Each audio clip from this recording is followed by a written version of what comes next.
नमस्कार दोस्तों, knowledge career मंत्रा के डेली करंट अफेयर न्यूज़ में आपका स्वागत है। जैसा कि आपको डेली करंट अफेयर न्यूज़ मिल ही रहा होगा, यदि आप हमारे चैनल पर नए हैं तो चैनल को सब्सक्राइब कीजिए, लाइक कीजिए और इस वीडियो को शेयर कीजिए, जिससे यह न्यूज़ दूसरों तक भी पहुंच सके और दूसरों को काम आ सके। चलिए आइए शुरू करते हैं आज की न्यूज़। तो राष्ट्रीय करंट अफेयर के बारे में पहले जानते हैं। तो पीएम मोदी ने वियतनाम के पीएम फाम चिन्ह से बात की। फाम मिन्न चिन्ह से बात की। भारतीय नौसेना ने नौसेना की संपत्ति के 3 किलोमीटर के दायरे में ड्रोन उड़ाने पर रोक लगाई। उत्तर प्रदेश जनसंख्या नियंत्रण, स्त्रीकरण और कल्याण विधेयक 2021 पेश किया गया। प्रसिद्ध आयुर्वेद चिकित्सक डॉक्टर पी के वारियर का केरल के मलप्पुरम में 100 वर्ष की आयु में निधन हो गया। 15 यूरोपीय संघ के देशों ने यात्रियों के लिए भारत के कोविशील्ड वैक्सीन की मान्यता प्रदान कर दी है। चलिए जानते हैं, आर्थिक करंट अफेयर की तरफ चलते हैं और आर्थिक करंट अफेयर को जानते हैं। तो राष्ट्रीय मत्स्य विकास बोर्ड द्वारा 10 जुलाई को मनाया गया राष्ट्रीय मत्स्य किसान दिवस। राष्ट्रीय मत्स्य किसान दिवस।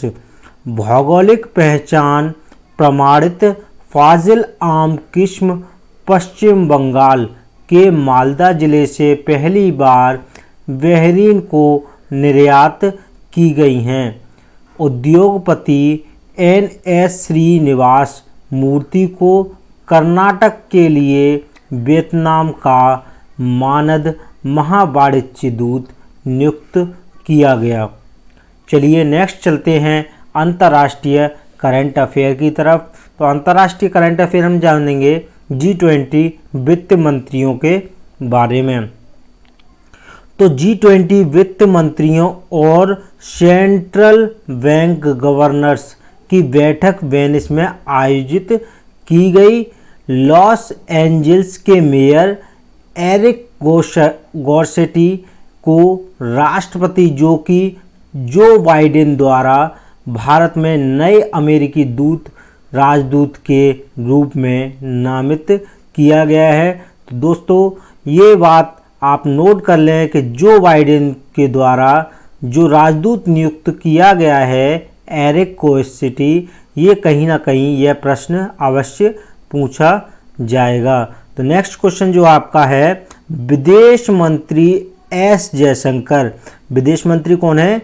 एस जयशंकर ने 17वीं सदी की जॉर्जियाई महारानी सेंट केतेवन के अवशेष जॉर्जिया को राजधानी त्बिलिसी में सौंपे। कहाँ सके? त्बिलिसी में सौंप दिए। चलिए चलते हैं खेल कूद करंट अफेयर की तरफ और जानते हैं ऑस्ट्रेलिया के एशले बार्टी के बारे में। तो ऑस्ट्रेलिया के एशले बार्टी ने विंबलडन टेनिस में महिला एकल का खिताब जीत लिया है। क्या जीत लिया है? विंबलडन टेनिस में महिला एकल का खिताब क्या कर लिया है? जीत लिया है। वहीं भारतीय गोल्फर उदयन माने ने टोक्यो ओलंपिक 2020 के लिए क्वालिफाई कर लिया है, जो जुलाई और अगस्त 21 में आयोजित होने वाला है, जो कि इसी महीने में या अगले महीने में शुरू होने वाले हैं। मुख्य बिंदु उदयन माने 30 साल के हैं। क्या है? उदयन माने कितने साल के हैं? 30 साल के हैं और टोक्यो ओलंपिक के लिए क्वालिफाई करने वाले दूसरे गोल्फर बन गए हैं। कौन से दूसरे गोल्फर बन गए हैं? वह पुरुषों के गोल्फ इवेंट में 60 खिलाड़ियों के साथ मैदान में उतरेंगे। Boxer MC Mary Kom. क्या? बॉक्सर MC मैरी कॉम जो कि बॉक्सर के रूप में जानी जाती हैं। और पुरुष हॉकी टीम की कप्तान मनप्रीत सिंह, कौन? मनप्रीत सिंह को टोक्यो ओलंपिक में भारत का ध्वजवाहक चुना गया है। किसका? भारत का ध्वजवाहक चुना गया है। मुख्य बिंदु, ये दोनों खिलाड़ी जो हैं 23 जुलाई 2021, कब? 23 जुलाई 2021 को होने वाले टोक्यो ओलंपिक के उद्घाटन समारोह में भारत के ध्वजवाहक होंगे। 8 अगस्त 2021 को समापन समारोह में भी यह होंगे।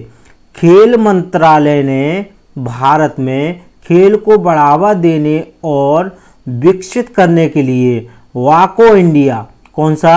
वाको इंडिया किक बॉक्सिंग, क्या? वाको इंडिया किक बॉक्सिंग फेडरेशन को राष्ट्रीय खेल महासंघ के रूप में मान्यता देने का क्या किया है? निर्णय कर लिया है। मुख्य बिंदु क्या है इसमें कि वाको इंडिया किक बॉक्सिंग फेडरेशन जो है किससे? वाको से संबंधित है। किससे संबंधित है?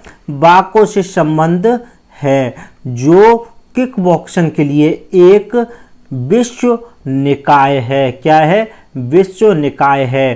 तो चलिए चलते हैं अब आज के कुछ प्रश्नोत्तरी की तरफ। चलिए प्रश्नोत्तरी को जानेंगे और उसके कुछ उत्तरों को जानेंगे, फिर उसका स्पष्टीकरण हम देंगे। यदि आप हमारे चैनल पर नए हैं तो चैनल को सब्सक्राइब कर लीजिए। अभी तक आपने अगर सब्सक्राइब नहीं किया है तो सब्सक्राइब कीजिए, फॉलो कीजिए, ट्विटर पर, फेसबुक पर फॉलो कीजिए। तो चलिए जानते हैं आज का पहला प्रश्न। तो चलिए पहला प्रश्न क्या है आपका? किस संस्थान ने दी हंगर वायरस मल्टीपल्स शीर्षक से रिपोर्ट जारी की है? तो किस संस्थान ने हंगर वायरस मल्टीपल्स शीर्षक से रिपोर्ट जारी की है? तो आंसर क्या हो जाएगा आपका? ऑक्सफेम। क्या हो जाएगा? ऑक्सफेम। स्पष्टीकरण अगर हम देते हैं इस क्वेश्चन का, तो ऑक्सफेम ने हाल ही में दी हंगर वायरस मल्टीपल्स, क्या? दी हंगर वायरस मल्टीपल्स शीर्षक से एक नई रिपोर्ट जारी की है। क्या? नई रिपोर्ट जारी की है। इस रिपोर्ट के मुताबिक हर 1 मिनट भूख से 11 लोगों की मौत हो रही है। दोस्तों कितने लोगों की मौत हो रही है? 11 लोगों की मौत हो रही है। इस रिपोर्ट में यह भी पाया गया है कि दुनिया भर में अकाल जैसी स्थिति का सामना करने वालों की संख्या पिछले 6 साल में 6 गुना बढ़ गई है। क्या बढ़ गई है? अकाल मतलब भूखे रहने वालों की संख्या कितनी बढ़ गई है? 6 गुना बढ़ गई है। इसने इस बात पर प्रकाश डाला कि अकाल ने कोविड-19 को पछाड़ दिया। क्या? कोविड-19 से भी भयंकर क्या है? अकाल है। क्या है? अकाल है, जो कि कोविड-19 को भी पछाड़ चुका है, जो प्रति मिनट लगभग 7 लोगों की जान ले रहा है। तो दोस्तों आप सभी से निवेदन है कि खाना को बर्बाद ना करें। क्या ना करें? खाना को बर्बाद ना करें। अगर बचता है तो किसी गरीब को खिला दें। चलिए नेक्स्ट क्वेश्चन की तरफ चलते हैं। राष्ट्र राज्य कानून, क्या? राष्ट्र राज्य कानून नेशनल स्टेट लॉ जो हाल ही में खबरों में रहा, किस देश से संबंधित है? तो किससे संबंधित है? इजराइल से संबंधित है। चलिए इसके स्पष्टीकरण को जान लेते हैं। इजराइल के सुप्रीम कोर्ट ने एक विवादास्पद कानून को बरकरार रखा जो देश को यहूदी लोगों के राष्ट्र राज्य के रूप में परिभाषित करता है। किसको परिभाषित करता है? यहूदी लोगों के राष्ट्र राज्य के रूप में परिभाषित करता है। इसने विरोधियों के दावों को भी खारिज कर दिया है कि यह अल्पसंख्यक के साथ भेदभाव करता है। अपने फैसले में अदालत ने राष्ट्र राज्य कानून में कमियों को स्वीकार किया और आलोचकों के अनुसार यह इजराइल के अरब अल्पसंख्यक की स्थिति को कम करता है, जो देश की आबादी का लगभग 20% है। कितना परसेंट है? 20% है। चलिए नेक्स्ट क्वेश्चन की तरफ चलते हैं। यदि आपने अभी तक चैनल को सब्सक्राइब नहीं किया है तो सब्सक्राइब कर लीजिए, क्योंकि आपको इस चैनल के माध्यम से करंट अफेयर और भी बहुत सब्जेक्ट जो कि आपके कॉम्पिटिटिव एग्ज़ाम में आते हैं, सभी से संबंधित क्लासेस चल रही हैं। आप जाकर चैनल को विजिट कर सकते हैं और चैनल को सब्सक्राइब कर लीजिए। चलिए नेक्स्ट क्वेश्चन देखते हैं। आपका नेक्स्ट क्वेश्चन है आपका घरेलू हिंसा से संबंधित।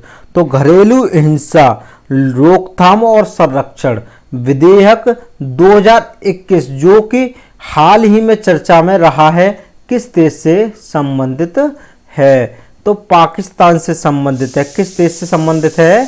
पाकिस्तान से संबंधित है। तो पाकिस्तान ने घरेलू हिंसा विधेयक 2021 पारित किया, जिसका उद्देश्य महिलाओं, बच्चों और बुजुर्गों, महिलाओं, बच्चों और बुजुर्गों, इन तीनों को और अन्य कमजोर समूहों को घरेलू हिंसा से बचाना है। इस बिल में कहा गया है कि घरेलू हिंसा के किसी भी कृत्य के लिए अधिकतम 3 साल की कैद और कम से कम 6 महीने की सजा के साथ 1 लाख रुपए तक का जुर्माना हो सकता है। तो अब कोई भी वहां पर क्या नहीं करेगा? घरेलू हिंसा नहीं करेगा। तो चलिए नेक्स्ट प्रश्न की तरफ चलते हैं। जॉइंट वार फाइटर, क्या जॉइंट वार फाइटर क्लाउड कैपेबिलिटी किस देश की रक्षा प्रणाली का एक हिस्सा है? जल्दी से बताएंगे। जॉइंट वार फाइटर क्लाउड कैपेबिलिटी किस देश की रक्षा प्रणाली का एक हिस्सा है? तो किसका हिस्सा है? अमेरिका की क्या है? रक्षा प्रणाली का क्या है? एक हिस्सा है। चलिए इसके स्पष्टीकरण को जान लेते हैं। तो अमेरिका रक्षा विभाग ने पिछले क्लाउड कंप्यूटिंग अनुबंध जॉइंट इंटरप्राइज डिफेंस इंफ्रास्ट्रक्चर परियोजनाओं को रद्द कर दिया, जिसकी कीमत $10 बिलियन है, जिसे माइक्रोसॉफ्ट को प्रदान किया गया था। रक्षा विभाग के पास जॉइंट वार फाइटर क्लाउड कैपेबिलिटी नामक एक नई प्रणाली होगी, जिसमें अमेरिकी प्रशासन कई कंपनियों के बीच अनुबंध को विभाजित करेगा, ताकि अमेजन और माइक्रोसॉफ्ट दोनों को अनुबंध जीतने का अवसर प्राप्त हो। चलिए नेक्स्ट क्वेश्चन की तरफ चलते हैं। यदि आपने हमारा चैनल अभी तक सब्सक्राइब नहीं किया है तो क्या सोच रहे हैं? जल्दी से क्या करना है? आपको सब्सक्राइब करना है और इस वीडियो को दूसरों तक पहुंचाना है। तो चलिए नेक्स्ट क्वेश्चन के बारे में जान लेते हैं। किंगदाओ का बंदरगाह शहर जो बड़े पैमाने पर शैवाल के खिलने के लिए चर्चा में था, किस शहर में स्थित है? एक बार दोबारा क्वेश्चन को सुनिए। किंगदाओ का बंदरगाह शहर जो बड़े पैमाने पर शैवाल के खिलने के लिए चर्चा में था, किस शहर में है? किस शहर में? चीन में है। कहाँ है? चीन में स्थित है। चीनी बंदरगाह शहर किंगदाओ जो हाल ही में खबरों में था, बड़े पैमाने पर शैवाल का उछाल समुद्री जीवन, पर्यटन और जल परिवहन के लिए खतरा है। इसके जवाब चीन ने बड़े पैमाने पर शैवाल खिलने से निपटने के लिए हजारों नावों और मशीनों को तैनात किया है। दोस्तों, आपको आज का करंट अफेयर कैसा लगा? कमेंट के माध्यम से ज़रूर बताइए। यदि आपने अभी तक चैनल को सब्सक्राइब नहीं किया है तो चैनल को क्या कर लीजिए? सब्सक्राइब कर लीजिए, क्योंकि आपको इसी तरह की वीडियो इस चैनल के माध्यम से मिलती रहेंगी। वीडियो को शेयर कीजिए, लाइक कीजिए। चलिए आज के लिए इतना ही, मिलते हैं नेक्स्ट वीडियो में नेक्स्ट टॉपिक के साथ। तब तक के लिए नमस्कार।